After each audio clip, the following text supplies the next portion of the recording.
Welcome back, ladies and gentlemen, to more Shadowverse content on my channel. You're watching another Furo video, and as usual, this one is sponsored by Cygames. Thank you for the ongoing support, and if you like the game as well, after watching my video, you will find download links for Shadowverse in the video description. It's free to play and available for Android, Apple devices and Steam. For today's video, I had a request in my last live stream to make a working D-Shift RUNECRAFT deck, so I'm obviously willing to take that task. You can see the end result right now on screen. For D-Shift decks, there are in general two widely used builds, one featuring the Storm Unit Blade Mage, while the other one is using the bigger Flame Destroyer. I personally like the Flame Destroyer more, so that's why we will use him in today's deck build. If you're not familiar with D-Shift RUNECRAFT as a whole, let me give you a quick overview. The keycard is, unexpected enough, of course, the Dimension Shift. A card that is costing a lot early on but getting cheaper the more often you are able to spell boost it. In the end, you should be able to play the card either completely for free or at least with a very low amount of play points needed, and after that you're getting an extra turn after your current turn. Depending on the game situation, you might be able to do that 3 times in a row, allowing yourself to attack 3 times before your opponent even has a chance to react. That is also the time to shine for the Flame Destroyer, whose original costs are at 10 play points, but who's also getting cheaper every time you are spell boosting. Even a single Flame Destroyer is enough to finish the game if you can get 3 D-Shifts in a row. Obviously, this all needs a setup and a lot of spells and cards that are spell boosting, plus additional card draws. Luckily, RUNECRAFT has plenty of those tools available, so what we are seeing is an insane amount of spells in the deck, while the amount of followers is highly reduced to only the needed key ones. There is no need to add additional units to the deck, all you are looking for is to get your key cards out and set up lethal through the D-Shift Flame Destroyer combination. A word on the Scrap Iron Smelter, by the way. This amulet will summon a Scrap Golem and gives you an Earth Sigil. Both are not very spectacular on their own, but you are interested to have a very few Earth Sigils in your deck to increase the power of the Petrification and the Calamitous Curse. Each of these is needed to handle ugly amulets or follower with last words effects. While we only have 2 Earth Sigils available and we would need 3 to activate the effect of all 3 cards completely, please keep in mind that it is not very likely that you will draw all cards in a single game. The spells are working without an Earth Sigil as well, they are just not as strong as they could be. The deck is working decently so far for myself. That is especially true against slower decks which are not able to push enough pressure early on, but even against more aggressive decks, your destruction cards can disrupt your opponent's play easily. With that all said, we are now playing a few rounds on the ladder with the deck, hopefully taking down a few wins, and right now I'm only missing a few hundred points to reach AA2. If you have any questions or feedback, please use the comment section below. A little thumbs up or free subscription to my channel would also help me a lot and would be very much appreciated. So here we go, our first matchup will be the RUNECRAFT deck versus a DragonCraft deck. So we might see some ramp DragonCraft here, and he's using the Dark Dragoon 40 as an avatar, so maybe he's also using that, the Storm ramp DragonCraft then, which is currently very popular on the ladder. Have a Mage Levi, Wind Blast, I would say we are dropping that. He's not playing anything early on normally, so let's just drop that. We are keeping the Mage for the Crimson Sorcery later, getting the Glow, and we get the Flame Destroyer, so something that we want to spell boost. The D-Shift would also be very nice. Hopefully we can find one as well. We are going second here, so we're getting an additional extra card. Plus we can evolve first. Double Sorcery Cache. Yeah, in the worst case we are just using that on the Flame Destroyer. Again, the opponent is probably not dropping anything, starting with a Dragon Oracle, then we might see a Dragon Knight for more ramp. Fortification. Yeah, we don't have to drop anything here, to be honest. Let's just wait. Not too late to drop the Mage here, and he's killing that. Don't want to see that. Oh, he's going for that. Oh. Okay. And there is a D-Shift. So he's going for that. We can just give him that back with a Glow. Plus we're drawing an additional card. There's another Glow, so if he's playing that again, we will just use the Glow, obviously again. Give him the card back. We can evolve next turn, so the Mage can be played. He's just going for the Dragonic Favor. He's currently at full life, but he's interested in the extra play point and the extra cards to get in his hand. So that means right now we don't have to do anything. We will just go for the Sorcery Cache here, boosting the D-Shift. We already have now 2 Flame Destroyers. Magic Missile, okay, fine. So we need to get the D-Shift down to, I would say, 5 or 6. That should be enough. And the Flame Destroyers are also pretty low. Sybil of the Water Room, getting another additional play point. There is the Mathoon again. Alright, Fate's Hand. So we might just give him that back. So he can enhance that, and then he has a pretty nice creature. The Petrification here, I want to keep that for our boss, which is definitely coming. If we, on the other hand, just go for the Mage, Magic Missile, and then using the Crimson Sorcery on the date, can kill everything. Yeah, let's do that. I'm just a mage who's as old as dirt. So we're evolving, getting the Crimson Sorcery, using the Magic Missile here, hitting the Sybil for 1, and then we're also using the Crimson Sorcery on this little guy, getting a Merlin. Pretty good in this situation.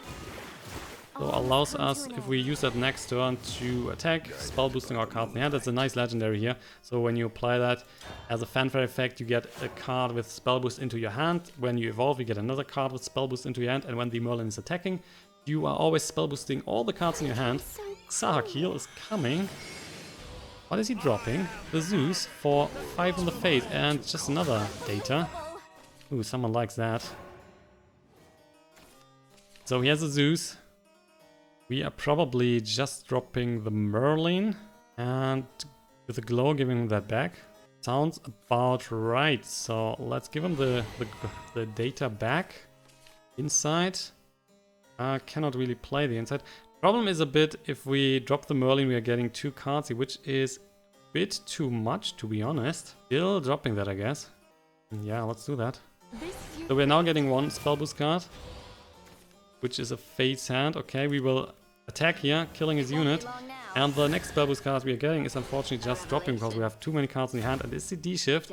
That was a card I did not want to see. Well, we cannot change that. Spell boosting the hand now. D-Shift is at 10. The Flame Destroyer is at 4, the other one at 5. So we either need to find another Flame Destroyer or we need to find another D-Shift. He is dropping the Zeus here. Going for another 5 in the face. If he's evolving, that will be even more. So he's picking up the 7. We are down to 8.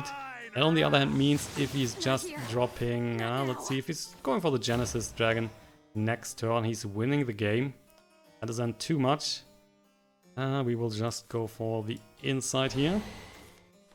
Getting the Mage, which is fine, I would say. Should be fine. So normally we need to play the D-Shift right now, but we cannot. That is too expensive. We're dropping the Mage here.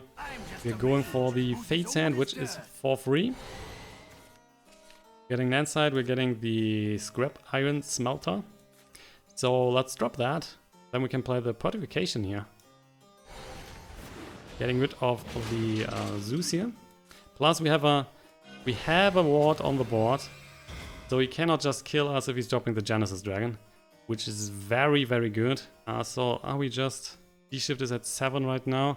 Do we want the Crimson Sorcery here?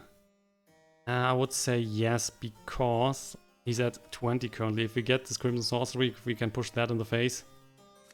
Yeah, let's go for the evolution. Get a Crimson Sorcery. We have a lot of small cards in hand, so potentially we can play the D-Shift next turn. With 2 Flame Destroyer then, so that is 14 damage. We still need a bit more. Angelic Snipe is 1 more in the face. Going for the Grimnir. Alright, so he's killing everything, plus we are going down to 4 alive. That will be very close. Was a pain that we were dropping the second D-Shift here. That would have been so nice otherwise. So what we are doing is we are going for the... starting with the inside. Yeah, we are starting with the inside. We're getting the Fiery Embrace. We're using the Angelic Snipe for 1 in the face. We're going for the free Fate's Hand, giving us 2 cards. There is another inside and the Magic Missile. Let's see, we are currently, these are all going down to 0, so we're definitely dropping the Flame Destroyer here for free. That is currently then 14 damage on the board. We're going for the inside, drawing another card, which is a Wind Blast, so that we can definitely kill the Grimnir here. We are still missing a bit. Magic Missile Also hitting the face at another 1 point. We're just getting Conjure Golem here. If we go for the Conjure Golem, then we can also play the Crimson Sorcery. We are going for the Conjure Golem. We are playing the Crimson Sorcery into his face, so he is down to 15. That means we can play the D-Shift here. We have currently 16 on the board, and with that we are winning because we can just play... Oh, we end the turn here. We can just play the Wind Blast, or we can just play the Embrace, so that's a victory. Bit close in the end, but obviously it doesn't matter, right? A win is a win. So that is 7 in the face, another 7, and the 2 from the Conjure Golem. That's first game, first victory. So guys, I was really not sure why the opponent was conceding. He was still more or less in the game, but for now, last game will now be against Heavencraft, which is super slow normally. We have a Snipe, we have D-Shift and the Fate's Hand in our starting hand. We're going first. I would say we can keep that against the slow Heavencraft. So we're definitely interested in getting the D-Shift and then just killing him. In triple turns maybe, if we can do that. Wind Blast. Wind Blast, Wind Blast. Let's just use the Snipe here to hit him in the face. Getting the Wind Blast a bit stronger, getting the Fate Hands down to 4. So he's just maybe dropping Amulet now. So second play, that will be his Amulet obviously. Next then Beast Call Aria if you can find that. The Curse, we have nothing to play right now, so let's just end the turn. Wind Blast is not seeing any play until maybe turn 3 or 4 normally. Yeah, he's not doing anything either. We have the Glow, so with that we can give him the Sacred back in his hand. We would need to play that again. Not getting any extra cards. We get a Flame Destroyer. So 2 of the cards that we need for the combo are already in our hand. Next up is probably just the Fate's Hand. He's going for the Sacred again. If we have another Glow in our hand, that would be really excellent. That's just the Scrap Iron Smelter. Oh, let's just go for the Faint Hand. Giving us 2 additional cards as an inside. And I really like to play the inside now for another additional card. And it's just another Merlin. So this one is coming into play next turn. Gives us another Spell Boost card. And we can even hit this one. So we're getting 2 Spell Boost cards. It's pretty good. Sorcery Cache. No, we're going for the Merlin. So that is giving us the Fiery Embrace. We will evolve here, get another Spell Boost card in our hand because we still have 1 left. We can play the Scrap Iron Smelter. We're getting a Wind Blast. I want to see some D-Shift here, to be honest. So Scrap Iron Smelter coming on the board. Ending the turn. And we have a nice little ward here at Scrap Golem, which is totally just getting banished. So 1 Flame Destroyer and 1 Dimension Shift is not good enough against our opponent. He's going for the Ancient Lion Spear, evolving that. So the Golem here, the small one, is going down. On the other hand, we can easily take this one out. We have a Glow. Oh yeah, so we're definitely giving him the Sacred back in his hand. The Wind Blast currently at 6 damage, so let's just go for the Glow first. Getting a Conjure Golem. Alright, so I have a chance to play the Conjure Golem here as well, and we are probably just doing that. So just the Conjure Golem on the board. Wind Blast is just, how much is this one? That's just 4, so we're needing the 8-point Wind Blast. Lion Spirit is going down. He's not getting any additional card from the Sacred right now. He needs to play that again. So we're just slowing him down. He's not getting the additional cards, and he's playing the Sacred obviously again now. D-Shift is at 10, Flame Destroyer at 4, so we will be getting into that kinda early in a few turns. Problem is we need more, so the Merlin is coming. For sure, Merlin is coming. So we're getting 1 extra card. That is a D-Shift. So we will evolve, we get another card here. It won't be long now. That also means we have too many cards in the hand, to be honest. But cannot change that. There's another D-Shift, which, by the way, pretty good. So we will attack this one. Spell boosting everything. That, on the other hand, means we just need to get the cards down a lot and then we're good. If we use the Magic Missile, we will deal 1 in his face. But, to be honest, Sorcery Cache looks way better. So, just doing that. Getting the D-Shift here down. The other one's also at 8 now. Get a Petrification. And let's end the turn. Flame Destroyer down to 2, so we just need to get the other D-Shifts down a lot. As a Create, he's healing, doesn't matter at all. Let's see what we're overdrawing. Scrap Iron Smelter, damn it, wanted to get that. Just playing the Wind Blast here, Magic Missile for the face, that's 1 additional card to draw. We are getting The Mage. Yeah, Mage is alright. I mean, we cannot evolve anymore, but doesn't matter. With the Wind Blast, we're killing his unit. D-Shift is going on to 12, 14, and 6. So we're not missing too much. I would say we can drop the Mage here. He's probably just killing that, which is fine. Doesn't matter. Judge of Attribution is banishing that. And there is the Sacred. Finally, that's another one. Finally got his stuff together. There's a Snipe. We have the Petrification. So let's see if we play those two. Yeah, we are there, right? Are we there? So we are playing the Petrification. We're using the Snipe for the face. That is 1. Petrification is getting rid of his unit here. So this one is at 4. The Flame Destroyer is at 0. We need... Yeah, that's enough. Okay, we can just drop the Flame Destroyer here. We can play the D-Shift. Then we have another 2 D-Shifts to go, because these are also getting weaker. That's his end. We can hit him in the face. We can use another D-Shift, hit him in the face, and use another D-Shift. Just like that, there's also a Conjure Golem coming. So getting that even cheaper. 7 in the face.